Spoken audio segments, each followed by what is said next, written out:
Here's a quick and easy dinner to throw in the crock pot before you go to work. Only 3 ingredients are needed: a little black pepper, some sauerkraut, and any kind of pork you'd like. Pork ribs, pork loin, pork chops. The first thing you want to do is put a little bit of sauerkraut to cover the bottom of your crock pot. Hey, in the comments, tell me where you're watching from. Then, after you put that in, you're going to put your pork on top. No salt is needed as sauerkraut has sodium, so you don't need to add any salt to this.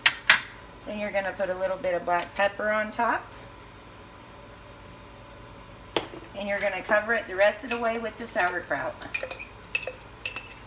You may need 2 jars if you're using a large pot and more pork.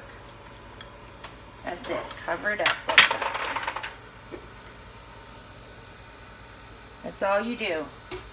You're going to set it on low for 3 to 4 hours or high for 4 to 6 hours till your pork is tender and falling apart.